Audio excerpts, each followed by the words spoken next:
أعوذ بالله من الشيطان اللعين الرجيم بسم الله الرحمن الرحيم رب اشرح لي صدري ويسر لي أمري واحلل عقدة من لساني يفقهوا قولي۔ تمام اہل بیت ٹی وی کے دیکھنے والوں کو السلام علیکم ورحمۃ اللہ وبرکاتہ۔ آج کا بہترین دن ماہ رمضان کا وہ دن کہ جو 15 رمضان المبارک ہے، برکتوں سے اور نورانیت سے بھرا ہوا یہ دن آپ سب کو بہت مبارک ہو۔ خاص جو خصوصیت اس دن کو حاصل ہے وہ یہ ہے کہ آج اس امام کی آمد ہے کہ جو مجتبی ہے، جو پرتو ہے جناب محمد مصطفیٰ صلی اللہ علیہ وآلہ وسلم اور جناب علی مرتضیٰ علیہ السلام کا، وہ امام کہ جو سبز قبا ہے، وہ امام صلح و آشتی اور امن کا امام ہے، وہ امام کہ جس کو حسن مجتبی کہا جاتا ہے، وہ امام کہ جو مرج البحرین یلتقیان کا مصداق ہے، حاصل ہے، حصول ہے، اور وہ امام کہ جو خود بحر جود و سخا ہے، جو خود بحر عطا ہے، جو خود بحر علم ہے، جو خود بحر حکمت ہے، رسول خدا صلی اللہ علیہ وآلہ وسلم سید الانبیاء جو خود کریم ہے، رحمت للعالمین ہے، ان کے ہاں آج اس نواسے کی ولادت ہے کہ جو کریم ہے۔ اور آج کے دن کی مناسبت سے ہم سب سے پہلے اپنے وقت کے امام صاحب الزمان عجل اللہ تعالی فرجہ الشریف کی خدمت میں تبریکات و تہنیت پیش کرتے ہیں، اور بالخصوص جناب فاطمہ زہرا، جناب رسول خدا، جناب علی مرتضیٰ، امام حسین، اس گھرانے کو آج تبریک و تہنیت پیش کرتے ہیں کہ جہاں آج نور امام حسن جلوہ افروز ہوا ہے، اور خوشی کا یہ سما ہے کہ پنجتن کے چہروں پر، کہ رسول خدا کے چہرے پر، جناب سیدہ اور مولائے کائنات کے چہرے پر مسکراہٹیں بکھری ہوئی ہیں، اور آسمان سے نور کی بارشیں ہو رہی ہیں۔ فرشتے اعلان کر رہے ہیں کہ آج حسن سبز قبا اس دنیا میں ولادت پائے ہیں۔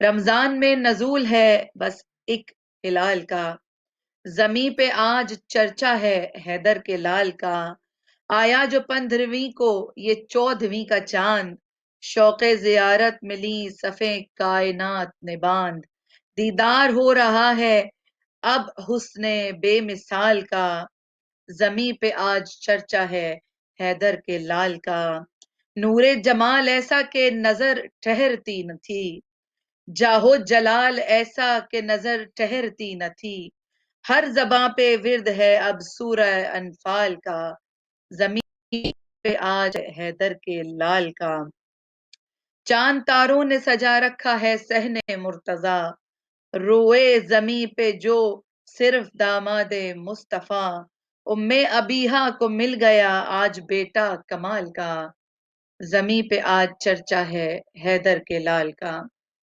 تو انشاءاللہ امام حسن مجتبی کی ولادت ہم آپ سب کو بھی مبارکباد پیش کرتے ہوئے اسی حوالے سے اس پروگرام کو، راہ عمل کو آگے بڑھائیں گے، جس میں ہم یہ سیکھیں گے کہ امام علی مقام کی سیرت سے، ان کے کردار سے ہمیں کیا پیغامات ملتے ہیں جو آج کے دور میں رہتے ہوئے ہم ان پر عمل کریں تو انشاءاللہ نہ صرف یہ کہ دنیا بلکہ آخرت بھی سنور جائے گی۔ ہمارے ساتھ انشاءاللہ پروگرام میں شامل رہیں گی ہماری سسٹر پاکستان سے، جن کو آپ پچھلے 2 پروگرامز میں بھی دیکھ چکے ہیں، سیدہ فروا پاکستان سے ہمارے ساتھ ہیں۔ اس کے علاوہ زینب نقوی ہوں گی جو اسماء الحسنہ میں سے کسی ایک اسم الحسنہ کی بارے میں گفتگو کریں گی، اور پھر انشاءاللہ نقوی سسٹرز ہمارے ساتھ شامل ہوں گی جو امام حسن مجتبی سبز قبا کی منقبت خوانی کریں گی انشاءاللہ۔ السلام علیکم ورحمۃ اللہ، سسٹر سیدہ فروا۔ وعلیکم السلام ورحمۃ اللہ وبرکاتہ۔ امید ہے انشاءاللہ آپ خیریت سے ہیں، اور امام حسن مجتبی سبز قبا دل بند جناب فاطمہ الزہرا جگر گوشائے جناب علی مرتضیٰ آپ کو بہت بہت مبارک ہو۔ خیر مبارک ہے، آپ کو بھی بہت بہت مبارک ہو، اہل بیت کی ٹیم کو بھی بہت بہت مبارک، اور اہل بیت ٹی وی کے توسط تمام عالم مسلم، تمام عالم اسلام کو بے حد دلی طور پر مبارکباد، اور سب سے بڑھ کر کے امام زمانہ عجلہ فرج شریف کی بارگاہ میں اس قدر خوبصورت خوشحالی کے دن کی مبارکباد ہدیہ تہنیت پیش کرتے ہیں۔ بہت شکریہ۔ ہم نے آج تھوڑا سا چینج کیا ہے پروگرام کو، اس میں یہ کہ اسماء الحسنہ ہم انشاءاللہ پہلے سنیں گے، اور اس کے لیے ہم دعوت دیں گے زینب نقوی کو کہ وہ یہاں پر آئیں اور اسماء الحسنہ میں سے جو نام انہوں نے آج کے دن کے لیے مخصوص کیا ہے اس پر ڈسکس کریں انشاءاللہ۔ جی زینب نقوی آپ تشریف لائیں۔ أعوذ بالله من الشيطان الرجيم بسم الله الرحمن الرحيم. Assalamu alaikum everyone. I hope everyone is staying safe and you are all well.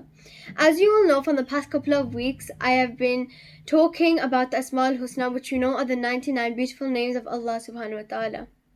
The name I'll be highlighting and discussing today is the name Ism al-Kareem. Ism al-Kareem meaning the generous one. In other words, Allah subhanahu wa ta'ala is constantly showering us with blessings and bounties. Ism al-Kareem is a name of Allah to remind us to be kind, generous and giving to everyone in every aspect on the face of earth. We all witness the generosity of Allah subhanahu wa ta'ala in giving us loving parents, family members, friends, siblings and a wonderful community who care for us and fulfill our emotional needs. I'd just like to read an ayah. This is Surah Alaq number 96, ayah number 3 to 5. Bismillahir Rahmanir Rahim. Ikra wa rabbukal akram allazi allama bil kalam. Meaning, proclaiming thy Lord is most generous, he who taught us the use of the pen. Taught men that which he knew not. Sadaqallahu al-aliyyul azim. Now, as usual, I'd like everyone to think about what was your understanding from this surah that I just read, and I'd like everyone to go into the Holy Quran and go on to Surah Alaq and try finding the word generous in Arabic. Now, this is just a very quick reflection. So as we all know, today is the birthday of Imam Hassan alayhi salam. Imam Hassan alayhi salam was known for being generous and giving, which is why I chose this name to talk and highlight today. Now, for Imam Hassan alayhi salam, money was a means to help the needy and poor in the form of clothes, money, and paying in their debts. And for today, in honor of this great man, I'd like everyone to do some research on his life and try learning a couple of facts about Imam Hassan alayhi salam. Once you've done that, I'd also like everyone to perform one act of kindness or generosity and gift it to Imam Hassan alayhi salam. Unfortunately, that's all that I have for you today, but inshallah next week I'll be back to discuss another name of Allah subhanahu wa ta'ala. Until then, assalamu alaikum wa rahmatullahi wa barakatuhu. بہت شکریہ زینب، آپ نے اللہ کے اسم کریم کی بات کی، اور یہ وہ اسم کریم ہے کہ جو اللہ نے اپنے مقرب بندوں کے ساتھ مخصوص کر دیا۔ جب ہم بات کرتے ہیں تو رسول کے بارے میں تو تب بھی ہمیں ایک کرامت نظر آتی ہے، کرم نظر آتا ہے، اور وہ بھی کریم ہے۔ جب جناب سیدہ کی بات ہو تو وہ بھی کریمہ ہیں، یعنی ان کے دروازے سے کون ہے ایسا کہ جو ان کے کرم کو جو ہے وہ حاصل نہ کرے، بس اخلاص جو ہے وہ اس کی شرط ہے۔ اسی طرح جب امام حسن مجتبی اور امام حسین سید الشہداء کی بات ہوتی ہے تو ہم یہی کہتے ہیں کہ حسنین کریمین، یعنی یہ گھرانہ ہی کریموں کا گھرانہ ہے، سخیوں کا گھرانہ ہے۔ در سخاوت اس طرح سے واہ ہے کہ امام حسن علیہ السلام کے پاس ایک شخص نے آ کر حاتم طائی کی تعریف کی، کہا کہ وہ تو پتہ نہیں کتنے دروازے ہیں، 11 دروازے ہیں یا 12 دروازے ہیں یا جتنے بھی دروازے، مختلف روایتیں ہیں، کہ اتنے دروازوں سے وہ دیتا ہے اور آپ جو ہیں وہ آپ سے زیادہ سخی ہے. تو امام نے فرمایا کہ کیا تم یہ سمجھتے ہو کہ وہ اتنے سارے دروازوں سے دیتا ہے اس لیے سخی ہے؟ تو اس شخص نے کہا کہ جی میں ایسا سمجھتا ہوں. تو امام عالی مقام نے جواب دیا کہ ہم جب ایک دروازے کو کھولتے ہیں اس ایک دروازے سے ہی اپنے چاہنے والے سائل کو یا جو بھی سوال کرنے والا آتا ہے ہم اس کو اتنا عطا کر دیتے ہیں کہ اس کو دوسرے دروازے پر جانے کی ضرورت محسوس نہ ہو.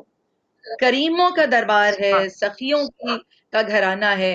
یہ وہ گھرانہ ہے کہ جہاں سے روٹیاں جاتی ہیں تو اللہ سبحانہ و تعالیٰ سورہ حلاتا کو جو ہے وہ اپنے رسول کی طرف بھیج دیتا ہے. تو آج کا دن بہت ہی خوشی کا دن ہے. امید ہے انشاءاللہ کہ آپ سب اس دن جو کیونکہ ایام بیض بھی ہوتے ہیں یہ 13، 14 اور 15 رمضان المبارک، تو اس میں کچھ خاص اعمال بھی ہیں. انشاءاللہ کوشش کریں گے کہ اس کے بارے میں بھی بات کریں. لیکن اس میں بالخصوص کچھ ایسی چیزیں ہیں کہ جن اعمال کو بجا لانا بہت احسن ہے اور بہت زیادہ باعث اجر و ثواب ہے انشاءاللہ. اس کے بارے میں ہماری سسٹر بھی ہمیں انشاءاللہ آگاہ کریں گی. سب سے پہلے سسٹر آپ کو بہت شکریہ، ہم مشکور ہیں کہ آپ نے اہل بیت ٹی وی کے لیے اس پروگرام راہ عمل کے لیے ہمیں اپنا وقت دیا. اللہ سبحانہ و تعالیٰ آپ کی توفیقات خیر میں اضافہ فرمائے. سب سے پہلے ظاہر ہے امام حسن مجتبیٰ کا دن ہے اور آج کا دن خوشیوں سے بھرپور ہے. ہم کہتے ہیں کہ جناب سیدہ سلام اللہ علیہا کے لیے سب سے بڑی زندگی میں جو خوشی آئی ہے، یعنی اگر ہم غور کریں نا جناب سیدہ کی ولادت سے لے کے اب تک کے حالات پر، تو کوئی دن ایسا نہیں ہے جہاں بی بی نے کوئی تکلیف نہ سہی ہو، کوئی غم نہ اٹھایا ہو. کبھی بابا کے حوالے سے، کبھی جناب علی المرتضیٰ کے حوالے سے، کبھی اسلام میں لوگوں کی منافقت کے حوالے سے. بہت ساری ایسی چیزیں تھی جو اذیت دیتی تھی فاطمہ یہ زہرا سلام اللہ علیہا کو. لیکن یہ ایسا دن ہے کہ جسے ہم علماء سے سنتے ہیں کہ اس کو صحیح معنوں میں اگر دیکھا جائے تو عید زہرا ہے. یعنی جناب سیدہ سلام اللہ علیہا کو وہ گوہر ملا ہے، ان کے دامن میں وہ پھول کھلا ہے کہ جسے دیکھ کر جناب سیدہ آج بہت خوش ہیں. تو ولادت امام حسن علیہ السلام کے حوالے سے فہر آپ کیا کہنا چاہیں گی؟ بہت سب مشکور آپ کے لیے اور بالخصوص اہل بیت چینل کے ہم بے حد مشکور ہیں کہ انہوں نے ہمیں اس قابل اس لائق سمجھا کہ ہمیں مدعو فرمایا. خدا آپ کی توفیقات میں بے حد اضافہ فرمائے، خدا دنیا و آخرت میں کامیابی نصیب فرمائے انشاءاللہ. بے شک کہ 15 رمضان وہ دن ہے کہ جو اہل بیت علیہ السلام کے گھر میں بے حد خوشحالی اور عید کے سما کا سا ہے. اور اہل بیت وہ ہستیاں ہیں کہ جب کچھ بھی نہ تھا، نہ زمین تھی، نہ آسمان، نہ چاند، نہ سورج، نہ فرشتے، نہ جنت، نہ حورے، اس وقت بھی یہ عظیم ہستیاں موجود تھیں. پر ظاہری ولادت جو ہے امام حسن مجتبیٰ کی 15 رمضان سن 3 ہجری کو خدا رب متعال آغوش جناب سیدہ سلام اللہ علیہا میں حسن نے مجتبیٰ جیسی ہستی جو معصوم ہے، ان کی اس ہستی کا کیا کہنا کہ جن کے جدہ بھی یعنی رسول خدا صلی اللہ علیہ وسلم بھی معصوم، اور بابا علی مرتضیٰ بھی معصوم، ماں جناب سیدۃ نساء العالمین سیدہ فاطمہ الزہرا وہ بھی معصوم، اور جو آنے والی ہستی ہے وہ بھی معصوم. ماشاءاللہ. اور روایات میں ہے کہ ام الفضل نے خواب میں دیکھا تھا کہ رسول خدا ہیں اور ان کا جو گوشت کا ٹکڑا ہے جو ان سے جدا ہو رہا ہے. اب جیسے ہی ام الفضل نے یہ خواب دیکھا تو رسول خدا کے پاس آئیں اور فرمایا کہ یا رسول اللہ، میں نے خواب میں اس طرح سے دیکھا کہ آپ کے جسم مبارک سے آپ کے گوشت کا ایک ٹکڑا علیحدہ ہو رہا ہے. تو میں گھبرا گئی ہوں، پریشان ہو گئی ہوں. تو رسول خدا نے مسکراتے ہوئے فرمایا کہ ام الفضل آپ پریشان نہ ہوئیے، گھبرائیے نہیں. یہ گوشت کا ٹکڑا جو جدا ہو رہا ہے یہ کوئی اور نہیں، یہ میرا پیارا بیٹا حسن مجتبیٰ ہے کہ جو اس دنیا میں آ رہا ہے. اور یہی پھر جب امام حسن مجتبیٰ کا اس دنیا میں ولادت و سعادت ہوتی ہے تو ہم دیکھتے ہیں کہ کائنات کا عجب انداز سے منور ہو جاتی ہے. اور کیوں نہ ہو کہ تسکین قلب رسالت مآب آ گئے ہیں، اور رسول خدا اپنی آغوش میں لے کر کے جب بیٹھتے ہیں تو جناب فاطمہ مولائے کائنات کی طرف دیکھ کر کے کہتی ہیں کہ یا علی اس بچے کا کیا نام تجویز کیجیے گا. تو مولا کائنات فرماتے ہیں کہ رسول خدا کے ہوتے ہوئے میں کیا حیثیت رکھتا ہوں کہ میں اس بچے کا نام تجویز کروں. رسول خدا فرماتے ہیں کہ اللہ وحدہ لا شریک کے ہوتے ہوئے میں کون ہوتا ہوں کہ میں نام تجویز کروں. ابھی یہ جملے مکمل ادا بھی نہ ہوئے تھے کہ جبرائیل علیہ السلام وہی لے کر کے رسول خدا کے پاس آئے اور کہا کہ یا رسول اللہ، جیسے ہارون کو موسیٰ سے نسبت حاصل تھی اور ہارون کے بھی 2 بیٹے تھے، بالکل ویسی ہی نسبت مولا کائنات علی بن ابی طالب کو آپ سے ہے، اور اللہ ان کو 2 بیٹے عطا کرے گا. ہارون کے بیٹوں کا نام شبر اور شبیر تھا، تو آپ ان کا نام شبر رکھے. رسول خدا نے فرمایا کہ یہ تو ہم عربی اور یہ عبرانی ہے جو نام آپ تجویز کر رہے. تو جبرائیل علیہ السلام نے پھر حکم الہی سنایا کہ پھر اس بچے کا نام حسن رکھا جائے. اور پھر خدا کے حکم سے رسول خدا صلی اللہ علیہ وسلم نے امام حسن نے مجتبی نام تجویز کیا. اور پھر اس کے بعد لعاب دہن رسالت مآب جیسے ہی امامت کی دہن تک پہنچا تو علم و علوم آشکار ہوتے ہوئے امامت کے جسم کا حصہ، وجود کا حصہ ہوتے چلے گئے.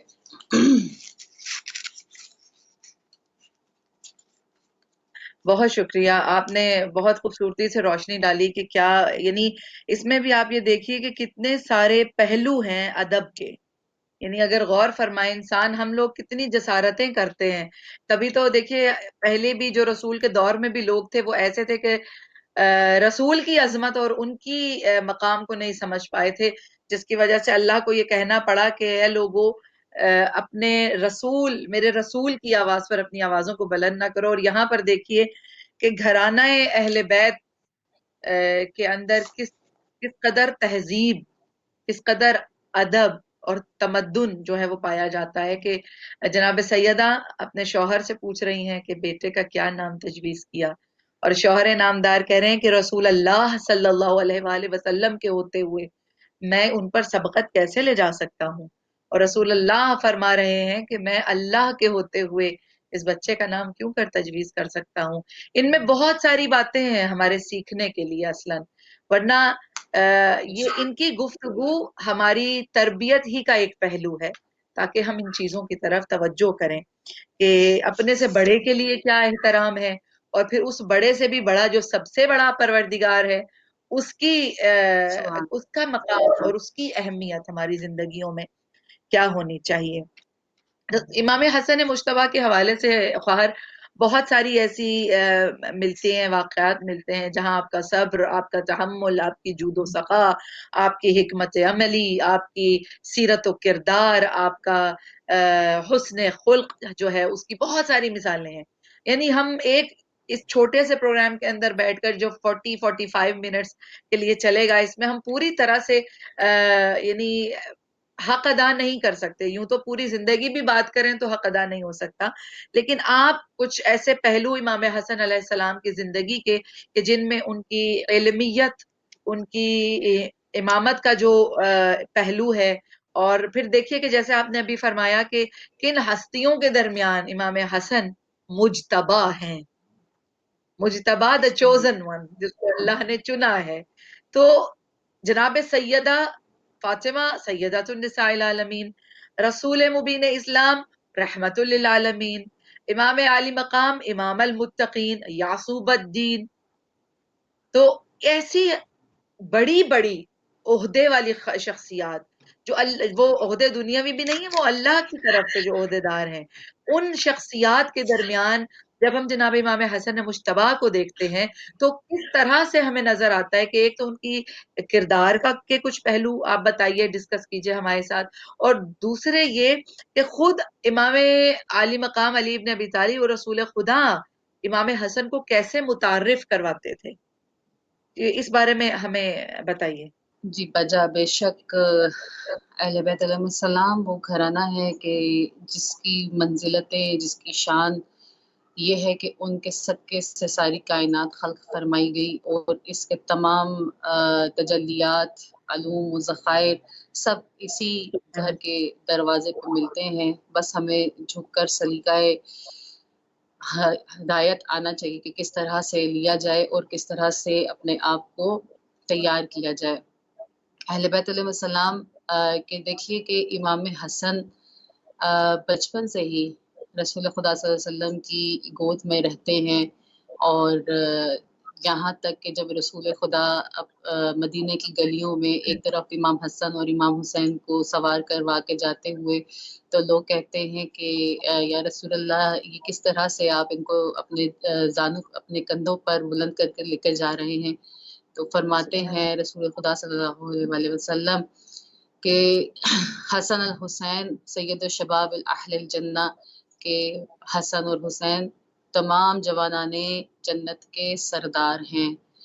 اب یہاں پر کچھ باتیں ایسی بھی ہیں کہ رسول خدا نے ایک دفعہ ایک خاتون آئی تو انہوں نے کہا کہ بوڑھی تھی، انہوں نے کہا کہ یا رسول اللہ کیا میں جنت میں جاؤں گی؟ کہا کہ بوڑھے لوگ جنت میں نہیں جائیں گے. پھر ایک کالا شخص آیا تو کہا کہ یا رسول اللہ کیا میں جنت میں جاؤں گا؟ تو رسول خدا نے فرمایا کہ نہیں، کالے لوگ بھی جنت میں نہیں جائیں گے. دونوں اداس جب بیٹھے ہوئے تو پھر اپنا سوال لے کر دونوں آئے کہ یا رسول اللہ ہم نے تو اتنی نیکی کی ہے، ہمیشہ اچھا کام کیا ہے، اس کے باوجود ہم جنت میں نہیں جائیں گے.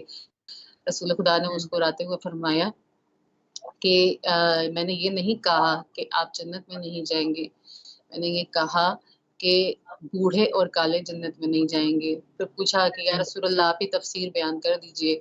تو رسول خدا صلی اللہ علیہ وسلم فرماتے ہیں کہ بوڑھا ہوگا تو جوان ہو کر جنت میں جائے گا، کالا ہوگا تو گورا ہو کر کے جنت میں جائے گا، اور جوان خوبصورت خوبرو ہو کر جائے گا. ان تمام جوانان جنت کے سردار میرے پیارے بیٹے حسن اور حسین ہیں. تو ہم دیکھتے ہیں کہ ایسی تربیت گاہ ہے رسول خدا صلی اللہ علیہ وآلہ وسلم کی کہ مسجد نبوی صلی اللہ علیہ وسلم ہے، اور رسول خدا کی آغوش میں امام حسن موجود ہیں. مسجد نبوی میں تمام اصحاب بھی، جیسے کہ آپ جانتے ہیں کہ مدینہ میں ہمیشہ سے ہی وزٹرز آتے رہتے ہیں اور سوالات آتے رہتے ہیں. ہم دیکھتے ہیں کہ تاریخ میں رسول خدا صلی اللہ علیہ وسلم جب گود میں لے کر کے بیٹھے ہوئے ہیں، اصحاب کا مجمع ہے، اور اس مجمع میں ہم دیکھتے ہیں کہ دروازے سے ایک ایسی ہستی نمودار ہوتے ہیں، وہ آتے ہیں کہ اس قدر قداور ہیں، خوبرو ہیں، خوبصورت جوان، اور اس قدر ان کے چہرے پر رونق ہے. اور وجاہت کا یہ عالم ہے کہ اصحاب کی کیفیت بیان کرتے ہیں کہ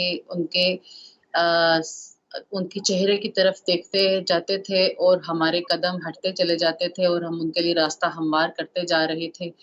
اور اتنے میں وہ ہستی، جو بزرگ ہستی ہیں، مسجد نبوی میں رسول خدا کے سامنے آ کر کے بیٹھ جاتے ہیں اور سوال کرتے ہیں کہ یا رسول اللہ آپ بتائیے کہ ہم کچھ سوالوں کے جواب آپ سے چاہتے ہیں. رسول خدا نے سوال سننے سے پہلے ہی امام حسن کی طرف اشارہ کر کے فرمایا کہ اے بزرگ، آپ کے جتنے سوال ہیں اس کا آج جواب جو ہے وہ میرا بیٹا حسن دے گا.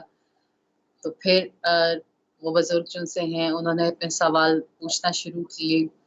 اور سوال ظاہری بات ہے اس زمانے میں لاؤڈ سپیکرز نہیں ہوا کرتے تھے. اس لاؤڈ سپیکرز میں جو ہے اس طرح سے گفتگو سب تو نہیں سن سکتے تھے، لیکن کچھ سوالات جو سے ہیں وہ کیے گئے، اور ان کے جوابات امام حسن نے جب دیے تو امام حسن کے جواب لے کر کے وہ بزرگ اٹھتے ہیں اور اٹھ کے جانے لگتے ہیں. تو رسول خدا پوچھتے ہیں کہ آپ کو کیا سوال، آپ کے سوالوں کے جواب انہیں مطمئن کیا؟ اور بڑا عجب سا انہوں نے آنسر دیا، کہا کہ یا رسول اللہ جیسا مطمئن آپ کے جواب سے ہوتا ہوں، ہو بہو میرے سوالوں کا جواب امام حسن سے میں نے حاصل کیا اور مجھے اطمینان نصیب ہوا. یعنی اس قدر علم و معرفت ہے. تو پھر جب جانے لگے تو پھر لوگوں نے پوچھا کہ یا رسول اللہ یہ کون ہستی تھے؟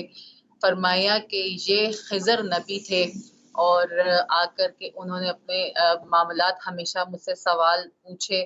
آج کا جواب جو سا ہے کہ حسن مجتبیٰ میرے بیٹے نے دیا.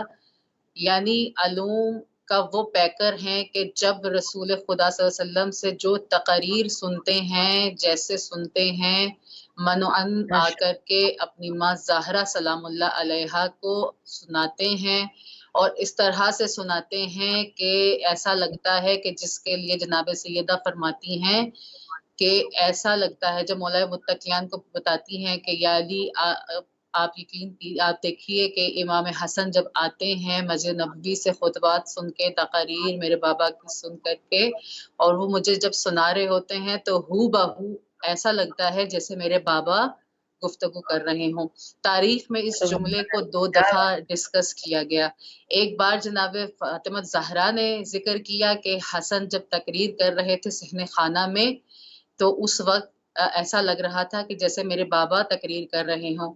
اور دوسری دفعہ تاریخ میں یہ جملہ تب دہرایا گیا جب دربار کوفہ و دربار شام تھا، اور وہاں پر جناب زینب سلام اللہ علیہا کا وہ خطبہ کہ جب بی بی زینب خطبہ دیتی ہیں تو تمام مجمع عام، مجمع انسان، ہر بندہ یہ کہہ اٹھا تھا کہ یہ زینب نہیں لگ رہی، یہ علی مرتضیٰ کا لہجہ ہے.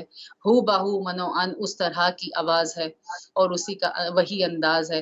تو صحن خانہ جناب زہرا سلام اللہ علیہا میں امام حسن مجتبیٰ آ کر کے تقریر کرتے ہیں. جب ابو الحسن نے مولا متقیان نے یہ بات سنی جناب زہرا سے، تو فرمایا کہ بی بی ایسا ہے کہ کل کو ہم ایسا کریں گے کہ امام حسن سے تقریر ہم خود بھی سنیں گے. اب باپ کے دل میں یہ خواہش پیدا ہوئی، لیکن یہاں عجب سی ایک بات جناب زہرا سلام اللہ علیہا نے کہی، بڑی توجہ طلب ہے، کہ جناب زہرا نے فرمایا کہ یا علی، حسن ہو سکتا ہے آپ کے سامنے ان سے بیان نہ ہو. مولا کائنات نے فرمایا اگر ایسا ہے تو میں پردے کے پیچھے چھپ جاؤں گا اور امام حسن کی تقریر سنوں گا.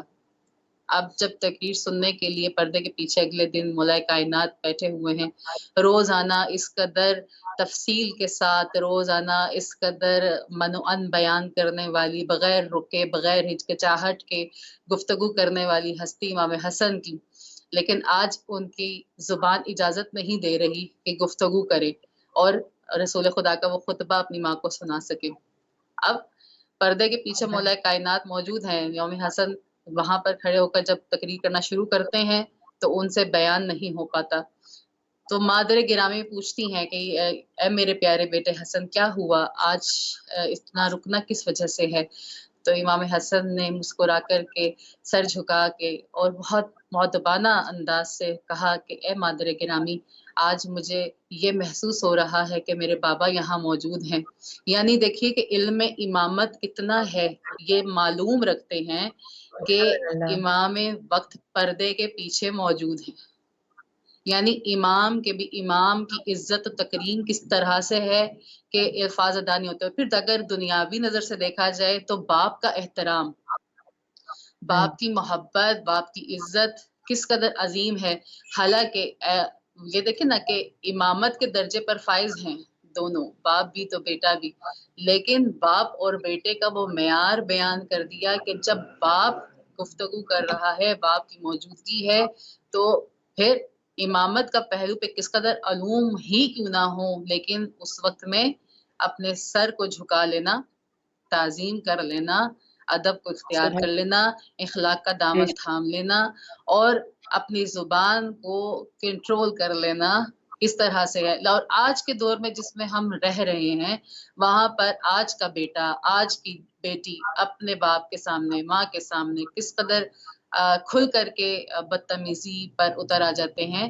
خدا ان کو ہدایت توفیق عطا فرمائے کہ اہل بیت ہمیں وہ درس دیتے ہیں کہ جہاں پر تربیتیں ملتی ہیں، آگہیاں ملتی ہیں.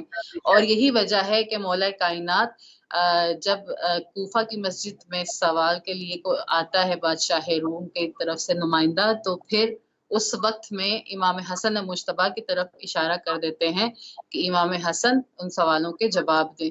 اصل چیز یہ ہے کہ امام حسن کو اگر کہہ دیا جائے کہ وارث نبوت و وارث امامت ہیں تو اس میں کوئی شک و شبہ کی گنجائش نہیں ہے کہ بے شک کہ اللہ تعالیٰ نے امام حسن علیہ السلام کو اِنَّا أَعْطَيْنَاكَ الْكَوْثَرَ فَصَلِّ لِرَبِّكَ وَانْحَرْ إِنَّ شَانِئَكَ هُوَ الْأَبْتَرُ۔ آپ دیکھیں کہ اِنَّا أَعْطَيْنَاكَ الْكَوْثَرَ کے مصداق ہستیوں میں بہت ہی اہم ترین ہستی ہیں حسن مجتبیٰ، اور ان کی برکتیں، ان کی رحمتیں، ان کی بتائے ہوئے بہترین رہنمائی اور رحم دلی اور محبت، اور کس طرح سے تعظیم اہل بیت علیہم السلام ہمیں اس طرح سے مل جاتی ہے امام حسن مجتبیٰ کے صدقے سے، کہ دیکھیے کہ ایک نواسے کی حیثیت سے دیکھیے، ایک بیٹے کی حیثیت سے دیکھیے، پھر ایک بڑے بھائی کی حیثیت سے دیکھیے کہ کس طرح سے ایک بہترین نمونہ عمل ہیں، اور آپ شریعت کے حساب سے دیکھ لیجئے، رحم دلی کے حساب سے دیکھ لیجئے، اخلاص دیکھ لیجئے، اخلاق دیکھ لیجئے، محبتیں دیکھ لیجئے، دسترخوان دیکھ لیجئے، سخاوتیں دیکھ لیجئے، کرم دیکھ لیجئے، ان ہستیوں کے بدولت یہ کائنات منور ہے۔ بے شک بے شک، بولتی ہے رحل زانوں پر کتاب فاطمہ، لوح محفوظ آئے گی تم کو نظر ہے جبرائیل، بولتی ہے رحل زانوں پر کتاب فاطمہ، یعنی علم ایسا ہے کہ ماں کی گود میں، فاطمہ یہ زہرا کی گود میں یہ حسن مجتبیٰ اپنے سر کو لے کر، اپنے سر کو رکھ کر لیٹے ہیں اور لوح محفوظ سے آیتیں پڑھ کر سنا رہے ہیں، یعنی کیا ماں ہے، کیا مادر گرامی ہے، اور کیا بیٹا ہے، کیا فرزند ارجمند ہے۔ ہم کہتے ہیں کہ اگر یہ ساری ان کے کردار اور سیرت کی معراج کو کوئی انسان نہ سمجھ سکے تو یہ اس کی اپنی خطا ہے، یہ اس کی اپنا ظرف ہے کہ وہ نہیں سمجھ سکا۔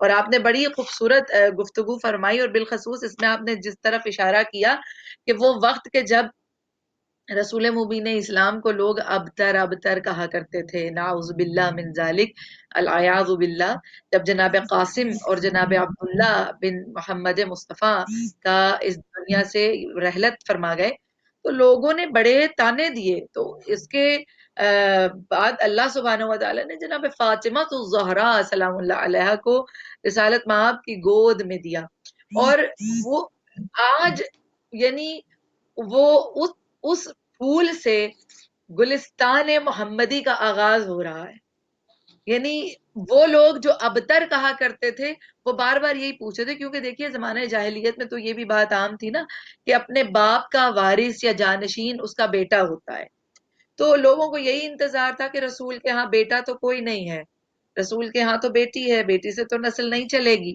لوگوں کو یہ خیال خام تھا۔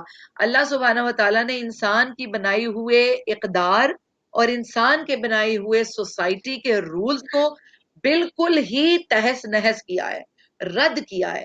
لوگوں کے لیے بیٹا پیدا ہونا معیار ہے سوسائٹی کے اندر، لیکن اللہ سبحانہ وتعالی نے سردار الانبیاء محمد مصطفیٰ صلی اللہ علیہ وآلہ وسلم کی نسل، ان کی بیٹی فاطمہ طاہرہ محدثہ زکیہ ان کے حوالے سے چلا کر اللہ نے یہ جواب دیا کہ نہیں، اگر فاطمہ جیسی بیٹی ہو تو محمد مصطفیٰ کے فرزند انہی کی نسل سے آئیں گے۔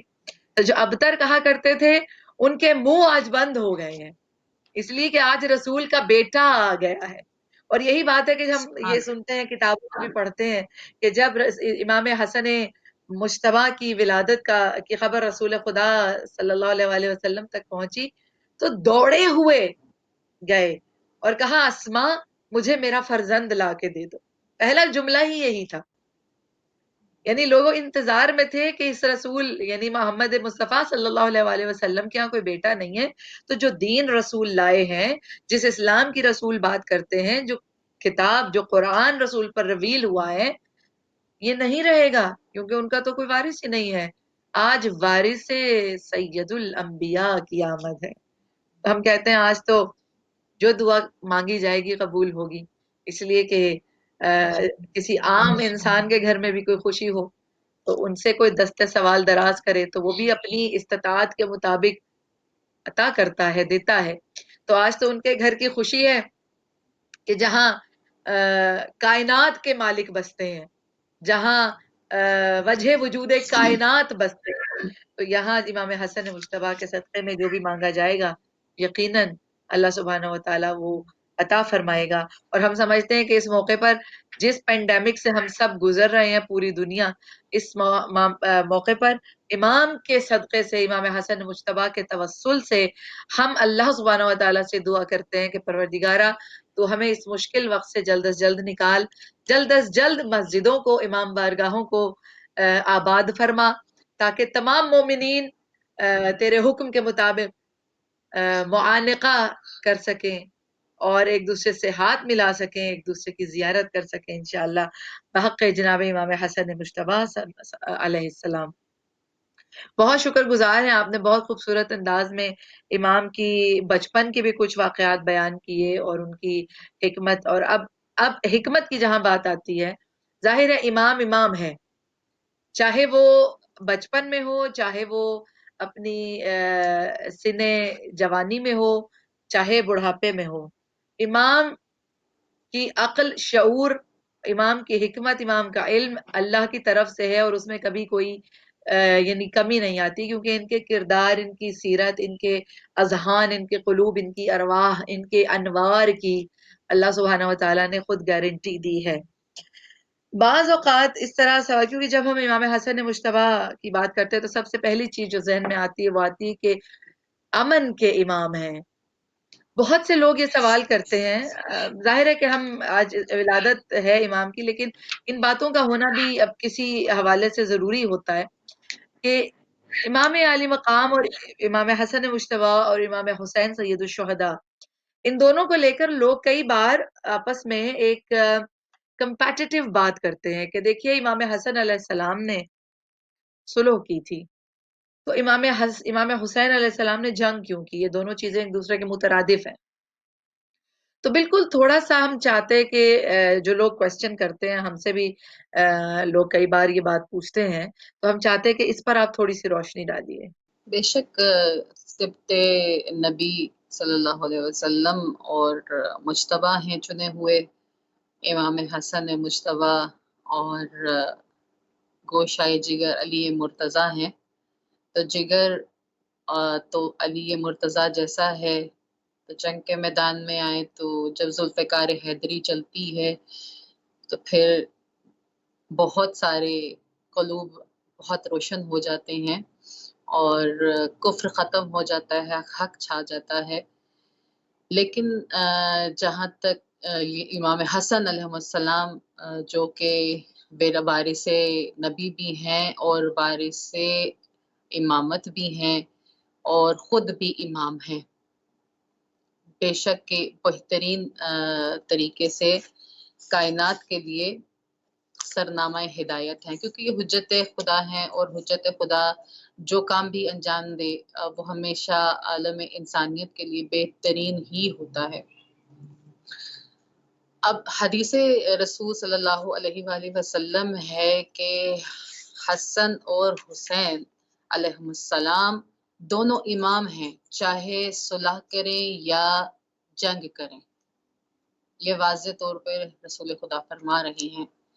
یعنی امام اگر صلح کر رہے ہیں تو اس میں بھی خدا کی بہترین مصلحتیں اور حکمتیں ہیں، اور عوام الناس کے لیے بہترین خیر ہے، برکت ہے، اور جب جنگ کرتے ہیں تب بھی دین کی بقا کے لیے ہوتی ہے۔ اور امام حسن نے مجتبیٰ کو یہ حسرت رہی، یہ غلط نہیں ہوگا کہنا، اس لیے کہ امام حسن وہ تنہا ترین سردار ہیں کہ جن کو حالت جنگ میں، جنگ کے میدان میں ان کو ان کے اپنے چھوڑ کر دور جا رہے تھے، اور کس لیے جا رہے تھے؟ پیسہ، دولت، عورت اور دنیا کی، وہ کہتے ہیں نا، یہ وہ دنیا ہے کہ جس کو مولا متقیان فرماتے ہیں کہ میں نے طلاق دی، طلاق دی، طلاق دی۔ یہ ہوا. اور آج کے دور میں بھی ایمانوں کی آزمائش اسی طریقے سے آتی ہے کہ انسان کے سامنے بے انتہا دولت رکھ دی جائے, اس کی خواہشات دنیا کو سامنے رکھ دیا جائے اور وہ اس خواہشات میں پڑ جائے. اسی لیے ہمیں جب بھی اصلاح کی گفتگو کی گئی تو اپنے نفوس کی پاکیزگی کے لیے گفتگو کی گئی کہ دولت اور یہ دنیا کی جتنا عیش و عشرت, پیسہ, دولت, عزت, تکریم, عہدے, سب کچھ, ایچ اینڈ ایوری تھنگ اس دنیا میں فنا ہو جانے والا ہے, کچھ باقی نہیں رہنے والا ماں سوائے اس وحدہ لا شریک کے جو وہ باقی ہے, اور وہ وحدہ لا شریک ہے. اور امام حسن کے جب چاہنے والے سڈن بیعت کر دیتے ہیں معاویہ کی اور دوستی کو برقرار رکھ رہے ہوتے ہیں اور دنیا پرور ہوتے چلے جاتے ہیں, اس وقت میں بھی جن سا ہے تنہا جب رہ جاتے ہیں سردار تو وہ حسن مجتبیٰ ہوتے ہیں. اور بہرحال وہ کہتے ہیں سمندر جیسا یہ موضوع ہے جس میں سے ہم کوزہ بھی سمیٹنے کی کوشش کر لیں تو بہت ہی غنیمت ہوگی. میرے خیال میں تو ہم تو ایک قطرہ بھی نہیں سمیٹ سکتے. اہل بیت علیہ السلام نے ہمیں جو عطا کیا ہے امام حسن مجتبیٰ سلام اللہ علیہ کہ جب وہاں پر اس صورتحال کو کریٹ کیا جاتا ہے اور معاویہ باقاعدہ دستخط کر کے ایک خالی کاغذ پر بھیج دیتا ہے اور کہتا ہے کہ بھائی آپ اس پہ جو شرائط ہیں وہ رکھ لیجئے, میں قبول کر لوں گا. تو امام حسن مجتبیٰ نے فرمایا کہ دیکھ لینا کہ یہ جھوٹا ہے, مکار ہے, فریبی ہے, اور مستقبل میں تمہیں یہ نظر آئے گا کہ جو شرائط میں انجام دوں گا وہ یہ مکمل نہیں کرے گا. اس کے باوجود بھی لوگوں نے زیادہ تر کہا کہ یابن رسول اللہ آپ صلح نامے کو اپنا لیجیے. تو مسلط امام میں یہی تھا کہ امام نے اپنی حجت تمام کر دی تھی اور بتا دیا تھا, مکر و فریب سے آگاہ کر دیا تھا, جھوٹ سے بھی آگاہ کر دیا تھا. یہ سیاسی پولیٹکس جتنی پولیٹیکل سچویشن تھی وہ ساری سمجھا دی تھی. اس کے بعد پھر اگر کوئی یہ شکوہ کرتا ہے کہ امام حسن نے صلح کر لی اور امام حسن جنگ میں آئے تو ان کو میری معتبانہ گزارش ہے کہ سب سے پہلے اگر اس سوال کرنے سے پہلے کتب کا مطالعہ کر لیجئے, کتابوں کو کھول لیجئے, ذرا شرائط امام حسن کو ضرور پڑھیے. جب آپ شرائط امام حسن کو پڑھیں گے تو معلوم چلے گا. دیکھیے جنگ ایک طرح سے صلح نامے میں بھی جنگ موجود نظر آتی ہے.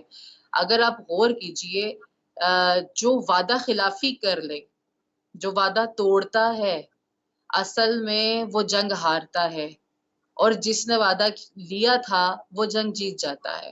یعنی جس نے شرائط رکھی تھی وہ جنگ جیت جاتا ہے, اور جس نے شرائط کو توڑا تھا وہ جنگ ہار جاتا ہے. یہ ہے قلم کی جنگ, واضح ہے نا. اور اس قلم کی جنگ میں ہم دیکھتے ہیں کہ پہلی شرط مولا میں گو کہ اس کی 6 شرائط ہیں, اور ان 6 شرائط میں سے ہم چند کو بیان کریں گے. ایک تو یہ کہ سب سے پہلی شرط تھی کہ معاویہ حکومت اسلامی کو چلانے میں کتاب خدا اور سنت رسول صلی اللہ علیہ وآلہ وسلم پر عمل کرے گا. یعنی اس سے پہلے باقاعدہ اس پر عمل نہیں رہتا تھا. پھر اس کے بعد دوسری شرط جو بہت ہی اہم ترین ہے, فرمایا تھا کہ معاویہ اپنے بعد کسی کو خلیفہ نامزد نہیں کرے گا. آپ دیکھتے ہیں ہسٹری میں شرائط کا یعنی پہلے جز میں یعنی کہ ایک عجب طریقے سے اس نے ایک گیمنگ زون بنا دیا اسلام کو, اور اس کے بعد ہم دیکھتے ہیں کہ اس شرط کو بھی جھٹلا دیا اور اپنے بیٹے یزید کو خلیفہ وقت بنا دیا. صحیح. پھر اس کے بعد ایک اور عرض کرتی چلوں کہ شام اور عراق اور حجاز و یمن کے سب جگہ کے لوگوں کے لیے امن ہوگا, اور اس امن میں یعنی تحفظ دیا جائے گا.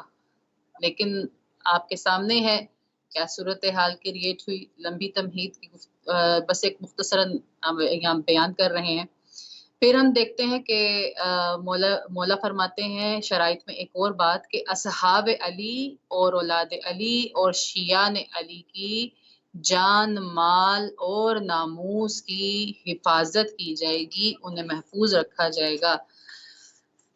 لیکن اس شرائط پر یہ رہا کہ آپ کے سامنے ہی ہے حجر بن ادے کہ جب معاویہ نے ان کو بلایا ان کے بیٹے کے ہمراہ اور بلا کر کے کہا کہ آپ علی کی ولایت چھوڑ دیجئے، تو حجر بن ادے نے فرمایا کہ دیکھیے رسول خدا صلی اللہ علیہ وآلہ وسلم نے ہمیں دین اسلام کی تربیت دی، قرآن و سنت پہ ہمیں باقاعدہ آمادگی دی، ہمیں تربیت کی، اور ہمیں اس بات کی آخر میں یہ میسج بھی دیا کہ ولایت علی ابن ابی طالب پر ایمان لانا ہمارے ایمان کا اہم ترین جز کے ساتھ ساتھ بلکہ ہمارا کامل ایمان ہونے کی دلیل ہے. انہوں نے کہا، معاویہ نے کہا کہ اگر تم نے ایمان نہیں چھوڑا ولایت علی ابن ابی طالب پر تو تمہیں یہاں پر فنار کر دیا جائے گا، تمہیں قتل کر دیا جائے گا. اگر تمہیں نعوذ دنیا چاہیے، تمہیں دنیا کی ہر آسائش دی جا سکتی ہے، بس علی کی محبت چھوڑ دو. اور ہم کیا دیکھتے ہیں، حجر بن ادے ابن حاتم فرماتے ہیں کہ دیکھو کہ مجھے خدا کو جا کر جواب دینا ہے، اور میں نے وحدہ لا شریک کے سامنے حاضر ہونا ہے اور رسول خدا کے سامنے حاضر ہونا ہے. مجھے جس طرح سے دین کی تربیت دی گئی اسی طرح سے تربیت پر ہی مرنا چاہوں گا.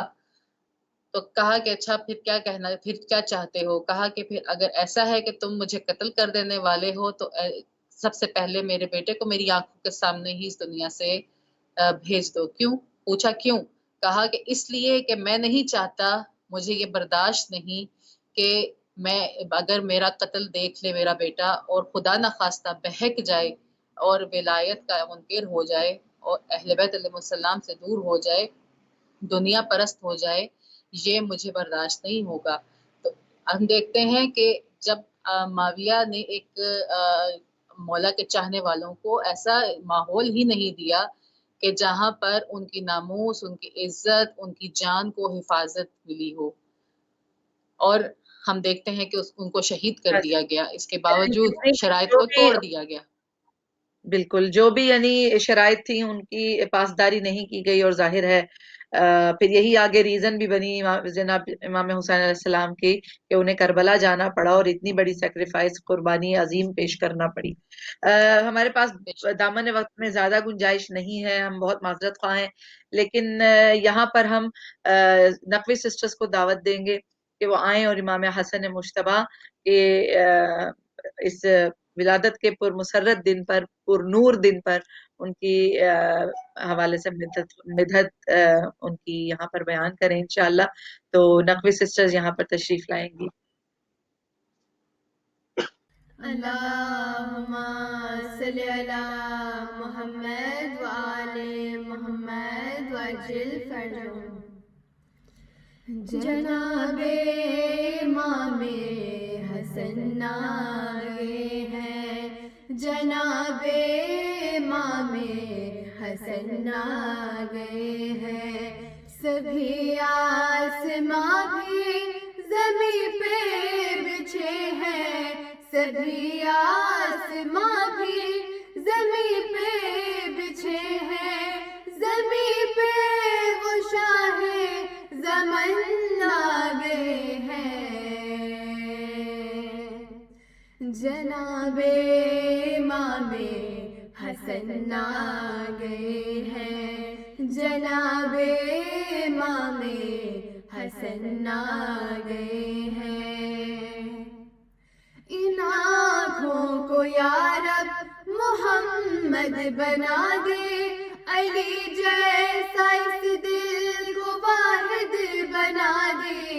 ان آنکھوں کو یا رب محمد بنا دے، علی جیسا اس دل کو واحد بنا دے.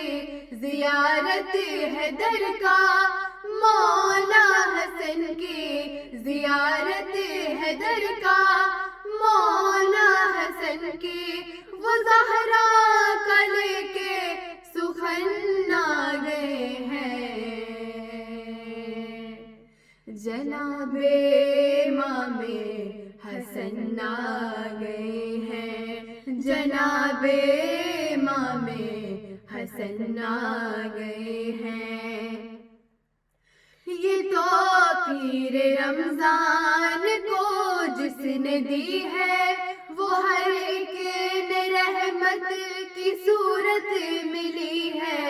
یہ توقیر رمضان کو جس نے دی ہے، وہ ہر ایک نے رحمت کی صورت ملی ہے. کرم اور عنایت سبھی اس سے لے لو، کرم اور عنایت سبھی اس سے لے لو. یہ رمضان دینے اذن آ گئے ہیں، جناب امام حسن آ گئے ہیں، جناب امام حسن آ گئے ہیں. ہوئی سرنگوں مسکراتی ہے تیغے، گلوں جیسے ساری بنا دی ہے تیغے. ہوئی سرنگوں مسکراتی ہے تیغے، گلوں جیسے ساری بنا دی ہے تیغے. شجاعت بھی سجدوں طوافوں میں شامل، شجاعت بھی سجدوں طوافوں میں شامل.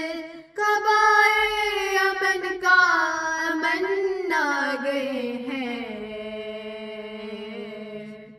جناب امام حسن آ گئے ہیں، جناب امام حسن آ گئے ہیں. غیور ہے مہکتی کائنات جھومتی ہے، رقصاں درود بھی ہے صلوات جھومتی ہے. غیور ہے مہکتی کائنات جھومتی ہے، رقصاں درود بھی ہے صلوات جھومتی ہے. کعبہ قوسین تحت سرا ہے مہکی مہکی، کعبہ قوسین تحت سرا ہے مہکی مہکی. وہ ایک ذات میں ہی چمن آ گئے ہیں، جناب امام حسن آ گئے ہیں، جناب امام حسن آ گئے ہیں. سبھی آسماں بھی زمیں پہ بچھے ہیں، سبھی آسماں بھی زمیں پہ بچھے ہیں. زمیں پہ وہ شاہ زمن آ گئے ہیں، جناب امام حسن آ گئے ہیں، جناب امام حسن آ گئے ہیں. اللہم صلی علی محمد وآل محمد وعجل فرجہم. جی ماشاءاللہ، بہت خوبصورت کلام نقوی سسٹرز نے ہمارے ساتھ شیئر کیا. پروردگار عالم ان کی توفیقات خیر میں اضافہ فرمائے. آپ کے بھی شکر گزار ہیں سسٹر سیدہ فروا. اللہ تعالیٰ آپ کے علم اور فضل میں اضافہ فرمائے، اور ہمارے تمام ناظرین جہاں بھی ہیں اپنا بہت خیال رکھیے. امام کی ولادت ایک مرتبہ پھر آپ سب کو بہت مبارک ہو. جہاں رہیے اپنے آپ کا خیال رکھیے، اپنے ارد گرد والوں کا خیال رکھیے، اور نہ بھولیے کہ وقت کے امام ہمارے منتظر ہیں، اور اپنے عمل کو ایسا بنائیں جیسا اللہ اور امام زمانہ کو چاہیے، اور اللہ تعالی ہم سب کو نیک اعمال کی توفیق دے. السلام علیکم ورحمۃ اللہ وبرکاتہ.